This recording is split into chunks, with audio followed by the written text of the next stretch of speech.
and welcome to our science classroom. Lesson number 10, Cell and Cell Organelles, Standard 8. This is our video number 3. In this video, we have to learn cell organelles, mitochondria, vacuoles and plastids, their structure and functions of the organelles. So look at here. Here is a mitochondria. या व्हिडिओमध्ये आपण mitochondria म्हणजेच तंतुकणिका या पेशी अंगकाबद्दल माहिती घेणार आहोत. तर या ठिकाणी आपण बघूया. Look at here is a mitochondria. Okay. तर त्यापूर्वी आपण या ठिकाणी कॅन यू टेलमध्ये which type of energy is required to run the fans, computers and electric bulbs. म्हणजे इलेक्ट्रिक बल्ब, फॅन, कॉम्प्युटर्स हे कोणत्या ऊर्जेवर चालतात? आपल्याला माहिती आहे की हे विद्युत ऊर्जेवर चालत असते. Where is this energy produce? आणि ही विद्युत ऊर्जा पॉवर हाऊसमध्ये तयार होते. तर हे आपल्याला माहिती आहे. त्याचप्रमाणे आपल्या पेशीमध्ये सुद्धा कशा पद्धतीची ऊर्जा तयार होते त्याबद्दल आपण या ठिकाणी अभ्यास करणार आहोत. तर विद्यार्थी मित्रांनो, या ठिकाणी आपण बघणार आहोत each cell requires energy and this energy is produce in the mitochondria. Under the electron microscope a mitochondria is seen as a double membrane structure. आपल्याला माहिती आहे की प्रत्येक पेशीला ऊर्जेची गरज असते आणि ही ऊर्जेची गरज भरून निघण्याकरिता मायटोकॉन्ड्रियामध्ये म्हणजेच तंतुकणिकेमध्ये ऊर्जेची निर्मिती होते. तंतुकणिकेमध्ये ऊर्जेची निर्मिती होते, जी ऊर्जा पेशीसाठी आवश्यक असते. ओके. आणि इलेक्ट्रॉन मायक्रोस्कोपमध्ये आपण या पद्धतीचं डबल लेअर बघा, या ठिकाणी बघू शकतो आपण inner membrane and outer membrane. Look at here structure of mitochondria. There are inner layer and outer layer. Inner layer and outer layer. Okay. The outer membrane is porous and inner membrane is deeply folded. These folds are called cristae.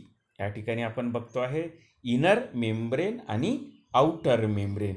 आणि या inner मेम्ब्रेनमध्ये आपल्याला Christie दिसते आहे. Look at here cristae, and in the cristae there is a matrix. Okay. The inner cavity is filled with proteinous gel like matrix. यामध्ये inner cavity मध्ये look at here in the inner cavity there is a matrix. Okay. There is a matrix. Matrix means proteinaceous gel. Proteinaceous gel यामध्ये proteins असतं मुख्यतः. Gel like matrix containing. आणि या मॅट्रिक्समध्येच gel like proteinaceous जेलमध्ये ribosomes, phosphates, granules and phosphate granules and DNA.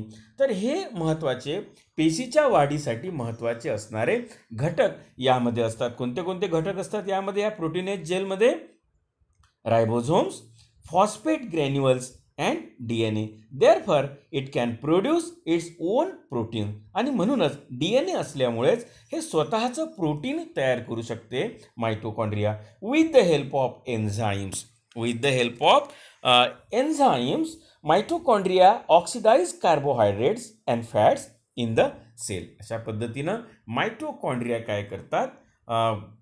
Mitochondria oxidize carbohydrates and fats in the cell. The energy released in this process is stored in the mitochondria in the form of ATP. म्हणजेच या मायटोकॉन्ड्रियामध्ये आपण बघतो आहे की जी ऊर्जेची निर्मिती होते आहे ती ATPच्या द्वारे स्टोअर होत असते. ATP. ATP is adenosine triphosphate. Okay. It is a energy molecule. म्हणजे या मॅट्रिक्समध्ये एन्झाईमच्या सहाय्यानं जी एनर्जी तयार होत असते मायटोकॉन्ड्रियामध्ये, इनर मेम्ब्रेनमध्ये, जो मॅट्रिक्स आहे, जो प्रोटीनियस मॅट्रिक्स आहे, ज्यामध्ये रायबोझोम्स असतात, फॉस्फेट ग्रॅन्युल्स असतात आणि DNA असतं, आणि हे स्वतःचं प्रोटीन तयार करू शकतं आणि एन्झाईमच्या मदतीनं मायटोकॉन्ड्रिया कार्बोहायड्रेट्स आणि फॅट्सला ऑक्सिडाईज करू शकते आणि ऊर्जेची निर्मिती करू शकते. आणि ही ऊर्जेची निर्मिती ATPच्या स्वरूपामध्ये असते. ATP म्हणजेच adenosine triphosphate. This ATP is a energy molecule of the cell. Okay, आणि ह्या ATP मध्ये ही ऊर्जा स्टोअर केल्या जाते. Plant cell have less mitochondria than animal cell. म्हणजे वनस्पती पेशीपेक्षा प्लांट सेलमध्ये मायटोकॉन्ड्रिया कमी असते. काय कारण सांगू शकाल तुम्ही? कारण प्लांटची हालचाल कमी असते ॲनिमलच्या तुलनेमध्ये. कारण प्राणी हे एका ठिकाणावरून दुसऱ्या ठिकाणी जातात, मुव्हमेंट होते आहे, आणि त्यामुळे त्यांना जास्त ऊर्जेची गरज असते, आणि म्हणून प्लांट सेलमध्ये लेस मायटोकॉन्ड्रिया असते दॅन ॲनिमल सेल. ओके, हे आपल्याला समजलं असेल. त्यानंतर आपण या ठिकाणी ATP बद्दलची माहिती बघितलेली आहे. तर आपण नेक्स्ट बघूया functions of ATP, functions of mitochondria. काय यांचं कार्य आहे ते बघू. To produce energy rich compound ATP. महत्त्वाचा उद्देश जे आहे, महत्त्वाचं कार्य जे आहे मायटोकॉन्ड्रियाचं, the function of mitochondria is to produce ATP. ATP means adenosine triphosphate. Okay, ATP तयार करणे एनर्जी रिच कंपाऊंड है. ATP is a energy rich compound. Then synthesis of proteins, carbohydrates, lipids, etc. By using the energy in ATP, mitochondria synthesise म्हणजे तयार करणे, आणि ATPच्या साहाय्याने mitochondria proteins, carbohydrates आणि लिपिडचं synthesis करते आहे, निर्मिती करते आहे. डू यू नो सेक्शनमध्ये बघा, mitochondria are absent in RBCs. RBCs means red blood cells, आणि हे RBCsमध्ये मायटोकॉन्ड्रिया ॲबसेंट असतात. Due to this oxygen which is carried by them is not use for themselves. आणि यामुळे काय होते आहे की RBCs ऑक्सिजन कॅरी करताय फ्रॉम सेल टू सेल, आणि ती स्वतःसाठी वापरत नाही आहे. तर हे पण आपण या ठिकाणी बघितलेलं आहे. यूज युअर ब्रेन पॉवरमध्ये या ठिकाणी प्रश्न विचारला आहे. What is the benefit of foldings of inner membrane in mitochondria. मायटोकॉन्ड्रियामध्ये जे फोल्डिंग्ज असतं आहे त्याचा उपयोग काय होतो त्याला, तर त्यामध्ये जास्तीत जास्त मॅट्रिक्स असतं आहे. मॅट्रिक्स म्हणजे ज्यामध्ये रायबोझोम्स असतं, फॉस्फेट ग्रॅन्युअल्स आणि DNA असतं. ओके, तर तो त्याचा फायदा असतो. दुसरं जे ऑर्गॅनेल्स आहे त्याला व्हॅक्युओल्स असं म्हटलं जाते. Here is a vacuoles. Vacuoles are the storage sac for solid और लिक्विड कंटेन. म्हणजे या व्हॅक्युअल्समध्ये it is a storage sac, या ठिकाणी साठवल्या जाते. काय साठवल्या जाते? सॉलिड किंवा liquid content of the cell. पेशीचं जे लिक्विड किंवा सॉलिड घटक असते ते व्हॅक्युअलमध्ये स्टोअर केलेलं असते. It is a storage sac. It is a store कोठी आहे ती एक प्रकारची स्टोअर करण्यासाठी, पण सेलमधलं जे मटेरियल असतं लिक्विड सॉलिड ते या ठिकाणी स्टोअर केलं जाते. They won't have any typical shape or size. ही जी साईज आपण या ठिकाणी बघतो आहे एक विशिष्ट अशी त्याला साईज शेप नसतो. The structure of vacuole changes according to the need of the cell. म्हणजे त्या पेशीच्या गरजेनुसार, पेशीला जी गरज असते त्यानुसार या व्हॅक्युअलचा आकार बदलत असतो. व्हॅक्युअल is bound by a single membrane. म्हणजे अशा पद्धतीनं सिंगल मेम्ब्रेन आपल्याला या व्हॅक्युअलमध्ये दिसते आहे. मग फंक्शन्स काय आहे व्हॅक्युअलचे? To maintain the osmotic pressure of the cell. To maintain the osmotic pressure of the cell is the function. Second, to store metabolic byproduct and end product, glycogen, proteins, water, etc. म्हणजेच जे metabolic product असतात, चयापचय प्रक्रियेमधून तयार झालेले जे उत्पादक असतात ते उत्पादन कुठे स्टोअर केले जाते? जसं ग्लायकोजन असतील, प्रोटीन आहे, वॉटर आहे, व्हॅक्युअलमध्ये असते. ओके, त्यानंतर तिसरा आहे in animal cell they store waste product and food while in amoeba it stored food before digestion. प्राणी पेशीमध्ये यामध्ये वेस्ट प्रॉडक्ट असतात आणि फूड असते. तर अमिबामध्ये it store food before digestion. Okay, हे आपल्याला लक्षात आलं असेल. त्यानंतर चौथं फंक्शन आहे, in plant cell vacuoles are full of cell sac and provide turgidity rigidity to them. वनस्पती पेशीमध्ये व्हॅक्युअल्स हे मोठ्या आकारात असते आणि त्यामुळे त्या सेलला सेल सॅप म्हणजे पेशीचं जे द्रव असते हे या व्हॅक्युअल्समध्ये असते आणि त्यामुळे त्याला फुगीरपणा येतो, रिजिडिटी येतो, कठीणपणा येतो बिकॉज ऑफ व्हॅक्युअल्स. ओके, तर आपण ह्या दुसऱ्या पेशीच्या अंगकाबद्दल बघितलेलं आहे मित्रांनो. त्यानंतर आपण या ठिकाणी प्लास्टिड म्हणजे काय होते ते बघूया. जसं क्लोरोप्लास्ट असते, रंगद्रव्य असतात, त्याला प्लास्टिड म्हणतो आपण. Why are plant leaves green and flowers red, yellow, oranges or blue. आपण बघतो आहे निसर्गामध्ये की वनस्पतीची जी पानं असतात हिरव्या रंगाची का असतात.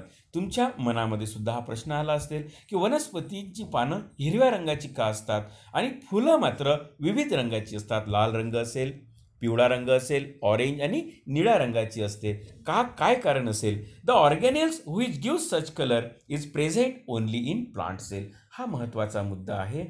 ज्या ऑर्गॅनेल्समुळं, ज्या पेशीच्या अंगकामुळं वनस्पतीला रंग प्राप्त होतो ते जे ऑर्गॅनेल्स आहेत त्यालाच प्लास्टिड असं म्हटलं जातं. आणि हे प्लास्टिड केवळ आणि केवळ वनस्पती पेशीमध्ये असतात. आपल्याला समजलं असं मित्रांनो, because this colour is present only the organelles which give such colour is present only in the plant cell and it is called plastid. यालाच प्लास्टिड म्हटलं जाते. आणि plastid have double membrane and are of two types. दोन प्रकारचे plastid असतात आणि त्याला double membrane structure असतं. आपल्याला लक्षात आलं असेल वनस्पतींना जो रंग येतो तो प्लास्टिडमुळे असतो. आता आपण बघूया कोणता घटकांमुळं प्लास्टिडच्या कोणता रंग येतो. आपण या ठिकाणी या चार्टमध्ये बघू शकतो मित्रांनो. Colour of the plant part, वनस्पतीच्या कोणत्या भागाला कोणता रंग येतो त्यामुळे त्याला कोणते पिगमेंट्स असतात, कोणत्या रंगाचे द्रव्य असतात त्यामध्ये ते आपण बघतोय. जसं ग्रीन असेल for example leaves of the plant. Chlorophyll gives green colour to the plant leaves. समजलं आपल्याला. वनस्पतींच्या पानांना जो हिरवा रंग प्राप्त होतो त्याला क्लोरोफिल असं म्हटलं जाते. मराठीमध्ये आपण त्याला हरितद्रव्य म्हणतो. हरितद्रव्य असल्यामुळे वनस्पती या हिरव्या रंगाच्या असतात. वनस्पतींची पाने हिरव्या रंगाची का असतात हा जो प्रश्न विचारला होता मी, तुमच्या लक्षात आलं असेल बिकॉज ऑफ क्लोरोफिल. क्लोरोफिलमुळे वनस्पतींना हिरवा रंग प्राप्त होतो. आपल्याला समजलं आहे मित्रांनो. ओके, देन सेकंड बघू आपण ऑरेंज किंवा त्याला आपण कॅरोट कलर पण म्हणतो आहे, कॅरोट और ऑरेंज कलर. तर यामध्ये असणारं कॅरोटीनमुळे येते आहे. Because of the carotene pigment gives orange colour. Okay, carotene pigment gives orange colour to the plant. Okay, then xanthophyll pigment आहे, xanthophyll gives yellow color. Anthocyanin आहे, anthocyanin gives purple and blue color to the plant.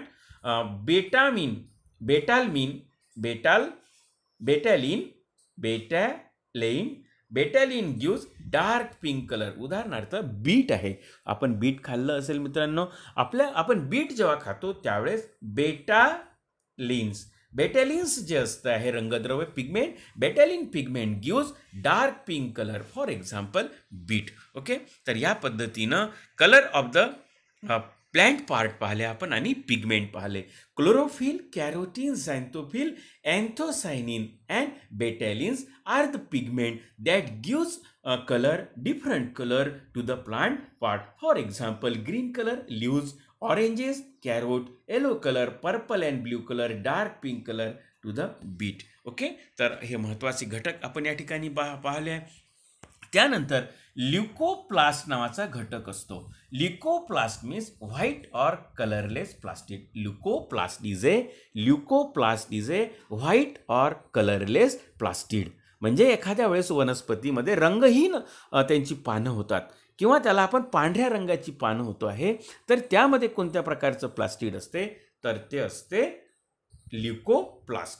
आणि chloroplast coloured chromoplast. Chromo means colour. Chromoplast means coloured plastic. दोन प्रकारचे plastic आपण या ठिकाणी बघितले आहे. एक आहे ल्युकोप्लास्ट म्हणजे white or colourless plastic and chromoplast म्हणजे coloured plastic. There are two types of plastic to the plant. Okay, तर वनस्पतींना दोन प्रकारचे रंगद्रव्य असतात. एक ल्युकोप्लास्ट म्हणजे रंग नसलेलं आणि क्रोमोप्लास्ट म्हणजे रंगीत असलेलं, वेगवेगळे डिफरंट कलर्स असतात त्यांना. तर chloroplast can get converted into other type of chromoplast. For example raw green tomatoes turn red due to the breakdown of chlorophyll and synthesis of lycopene. हे आपण लक्षात घ्या. टमाटर आपण बघितले असेल जेव्हा ते हिरवे असतात, कच्चे असतात, कच्चे टमाटर हे हिरव्या रंगाचे असतात.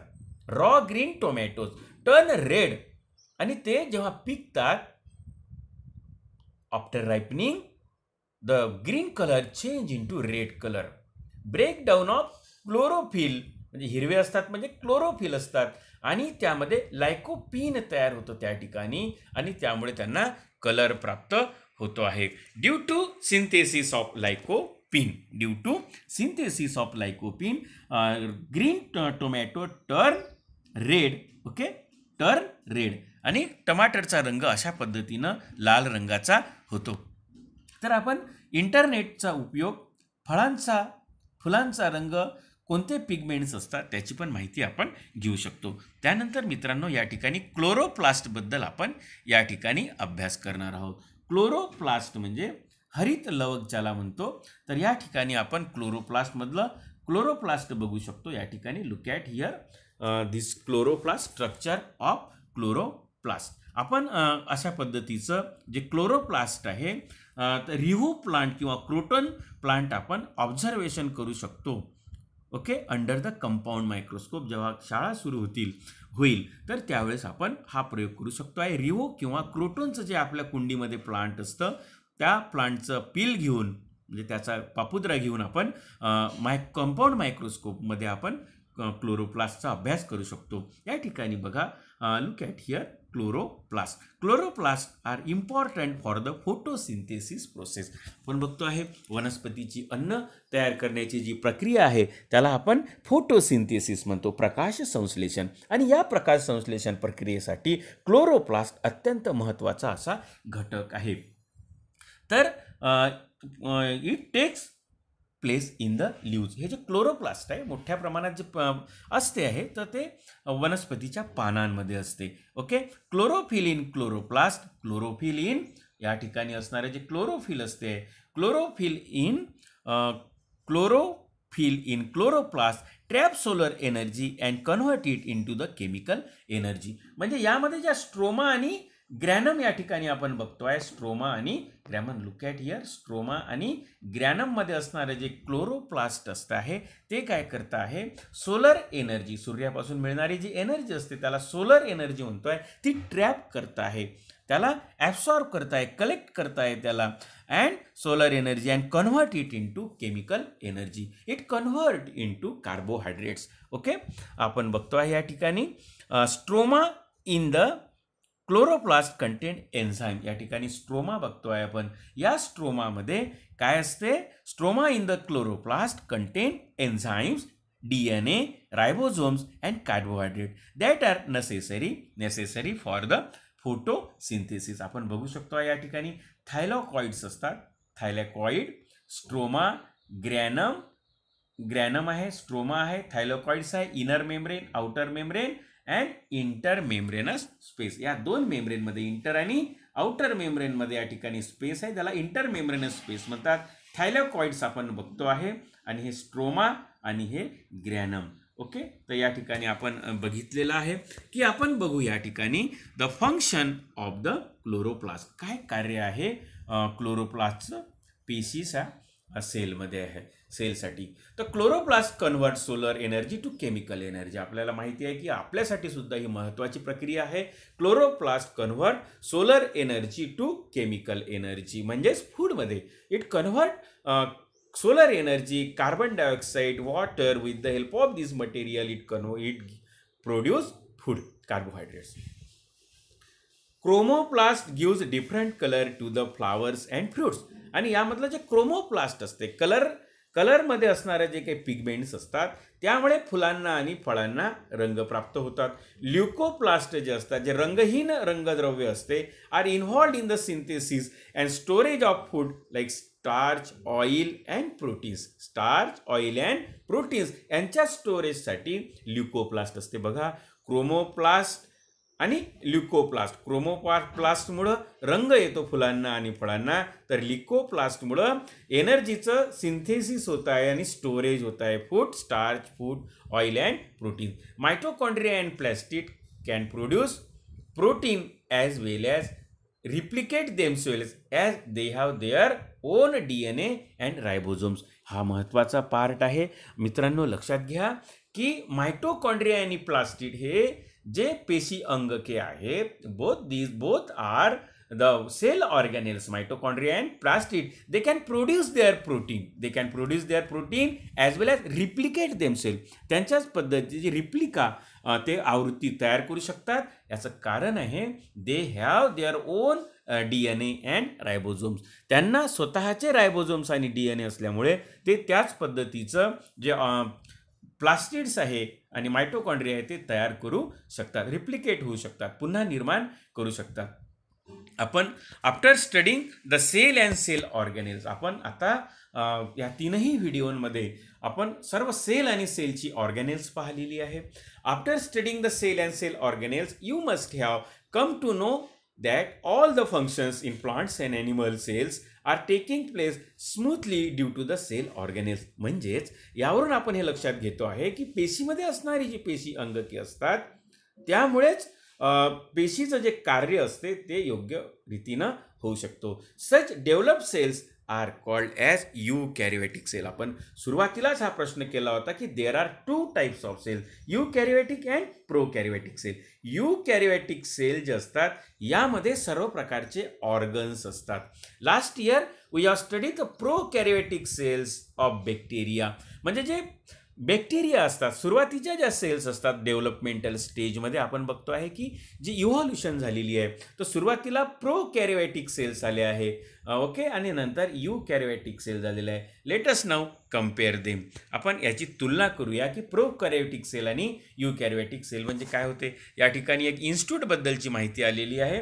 Work of institute National centre for sale Science NCCS is an independent institute working under biotechnology department of government of India. It is located in the campus of Savitribai Phule Pune university Pune. बघा या ठिकाणी आपण बघू शकतो की आपलं पुणे युनिव्हर्सिटी जे आहे जे आताच क्रांती ज्योती सावित्रीबाई फुले पुणे युनिव्हर्सिटी झाला, या कॅम्पसमध्ये national centre for sale science या संस्थेचा त्या ठिकाणी अभ्यास केला जातो. And involve in the research of cytology. Cytology म्हणजेच cell science. Okay, it provide services for national animal cell repository. It is mainly working on research about cancer treatment. कॅन्सरच्या ट्रीटमेंटसाठी सुद्धा ही संस्था काम करते आणि ती संस्था आपल्या महाराष्ट्रामध्ये आहे, पुण्याला आहे. हे सुद्धा आपल्यासाठी महत्त्वाची गोष्ट आहे. त्यानंतर आपण शेवटचा जो पार्ट आहे, जो आपण तिन्ही व्हिडिओमध्ये वेगवेगळे सेल आणि सेल ऑर्गनचा अभ्यास केलेला आहे. So in this both in the 3 videos we learn about there are 2 types of cells, eukaryotic cell and prokaryotic cell. So we learn here difference between eukaryotic and prokaryotic cell. Eukaryotic, you look for first. Size of eukaryotic cell is 5 to 100 micrometer. Number of chromosomes more than 1 in eukaryotic type of cell. Nucleus with nuclear membrane and nucleolus in the nucleoplasm. हा महत्त्वाचा फरक आहे यूकॅरियोटिक आणि प्रोकॅरियोटिकमध्ये की nucleus with nuclear membrane म्हणजे केंद्रकाला nuclear membrane असते आहे आणि nucleolus and nucleoplasm. Mitochondria and plastids are present. Example present in highly evolve unicellular and multicellular plants and ॲनिमल्समध्ये. म्हणजे इव्हॉल्व जे प्रगत वनस्पती आणि प्राणी आहे आणि एकपेशीय आणि बहुपेशीय प्राण्यांमध्ये आणि वनस्पतीमध्ये युकॅरियोटिक टाईप ऑफ सेल असते. हा एक महत्त्वाचा आपण पाहला या ठिकाणी युकॅरियोटिक सेल. यानंतर आपण बघूया प्रोकॅरियोटिक सेल. यांचा जो आकार असतो 1 to 10 मायक्रोमीटर, आकाराने कमी असते. ओन्ली 1 क्रोमोझोम असते. बघा, युकॅरियोटिकमध्ये एकापेक्षा जास्त क्रोमोझोम असतो आणि प्रोकॅरियोटिकमध्ये फक्त ओन्ली 1 क्रोमोझोम असते आहे. क्रोमोझोम म्हणजे गुणसूत्र एकच असते आहे. न्यूक्लिओइड रिसेंबलिंग न्यूक्लियस. न्यूक्लियस हे न्यूक्लिओइड पद्धतीनं असते, म्हणजे त्याला न्यूक्लिअर मेम्ब्रेन नसते आहे. They don't have membrane bound the organelles. म्हणजे कोणत्याही प्रकारचं ऑर्गेनेल्स त्यांच्यामध्ये मेम्ब्रेन असलेलं ऑर्गेनेल्स नसते. उदाहरणार्थ बॅक्टेरिया. तर बॅक्टेरियामध्ये प्रोकॅरियोटिक सेल असते आहे आणि युकॅरियोटिक सेल म्हणजे सर्व evolve plants and animals and unicellular and multicellular organisms. Okay, तर यामध्ये आपण या ठिकाणी कंपाऊंड मायक्रोस्कोपबद्दल बघू शकतो की काय आहे useful apparatus for studying the cell. It is a compound microscope. Look at here. तुमच्या शाळेत पण हा कंपाऊंड फोरसेप दिसते आहे आपल्याला या ठिकाणी. या ठिकाणी स्लाईड आहे आणि कव्हर स्लिप पण आहे. तर हे सुद्धा आपण बघू शकतो आणि आपल्या शिक्षकांच्या मदतीनं, मॅडमच्या मदतीनं आपण सेलचा अभ्यास करू शकतो आहे. ओके, तर मित्रांनो, हा व्हिडिओ आपल्याला नक्कीच आवडला असेल तर आमचं चॅनल आपण सबस्क्राईब करावं, जेणेकरून आपल्याला नवीन व्हिडिओ बघता येईल. आपण प्रथम सत्र परीक्षेचा जो अभ्यास आहे इयत्ता 8वीचा तो या ठिकाणी आपण कंप्लीट केलेला आहे.